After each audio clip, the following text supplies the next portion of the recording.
Good evening. So, creative leadership. What's the difference between leadership and management? Can a leader lead without managing? Can a manager manage without leading? When we think of iconic leaders of our time, like Steve Jobs, I think we would all recognize that was a fantastic leader. But what about his management skills? Were they fantastic too? For me, a key difference between leadership and management is that you can't be a leader unless you have followers. Followers follow a leader voluntarily, out of admiration and respect for what the leader has achieved, or what the leader has created, or maybe only because of how the leader makes us feel about ourselves. Followers never follow a leader because of their job title or their rank. However, many of us might occasionally, from time to time, find ourselves in a situation where we feel obliged to carry out orders from a manager because of their job title or rank. But how many companies achieve breakthrough success and move forwards to change the world by using hierarchical management structures alone, without having an inspirational and creative leader at its helm? I think in today's rapidly changing world, it is more important than ever to have creative leaders who can inspire creative output in their collaborators towards a common goal. In order to create an authentic following and thereby become an authentic leader, I think it's important that we produce creative work that we're passionate about. Work that feels like it's aligned with our inner calling.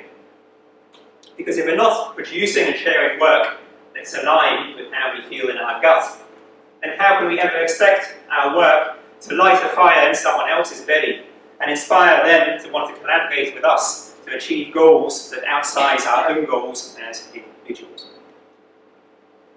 Particularly in the gig economy, I think it's important to have a daily practice and persevere at creating work that we're passionate about and sharing this work so that we can try and create a tribe of like-minded people who are inspired by what we share and eventually are prepared to collaborate with us to achieve goals that we might not be able to achieve alone.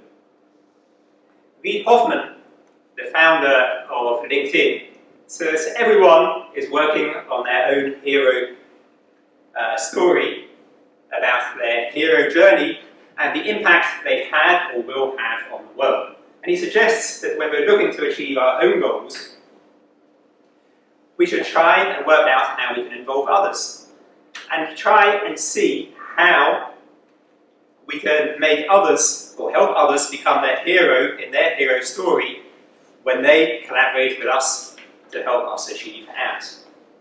Satya Nadella, the CEO of Microsoft, uses empathy as the cornerstone of his leadership. In his book, Hit Refresh, he explains how he always tries to see how his colleagues and customers see the world and see their goals, and how he's made it his and the company's mission to empower people to achieve their goals. When I think about some of the great free products that Microsoft has released in the last couple of years, such as VS Code that I use for my daily creative endeavors too, it feels to me like that mission is coming very much from the heart and is more than just a marketing speak. I think the first leaders were also creators, who were people that set out about creating something creative that they felt passionate about, and they persevered in creating this personal work of expression. And when they completed it, they eventually shared their outstanding work with the world, and other people looked at it in awe and decided they wanted to follow that person's work. And eventually they wanted to follow that person's, or that work's creator as well, and thereby the creator became a leader with followers. And I think this is the best starting point for anyone who wants to become a great leader. That is to establish a daily practice of creating something or working at something that we're passionate about, persevering at it and sharing it with others, becoming to others the follower that we wish we had. I think everyone struggles to value as yet uncreated work. That's why unfinished works of personal expression tend to be at the top of many people's bucket lists and stay there right up until they're done. Now, I'd like to move on to doing a simple little exercise with you. I'd like you to think of an item that you hugely appreciate. Not a person, but an item. It might be as simple as your phone, your favourite book, favourite song, favourite movie. Now think about your favourite item's creator and move back in time and think about that creator's state of mind when they were just starting out on the project that resulted in your favourite item. Think about how easily they could have been distracted in that moment by an urgent incoming email that could have distracted them from that work and made them fail to ever complete your favourite piece of work. I think great leaders recognise that what's important is really urgent, and what's urgent is really important.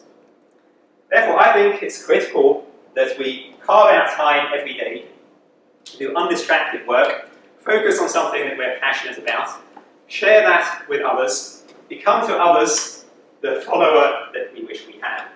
And when we're working on our creative goals, to try and develop empathy and leadership skills, to try and figure out how we can enlist others to help us achieve our goals by working out how we can help them become the hero in their hero's journey when they come along and help us achieve ours.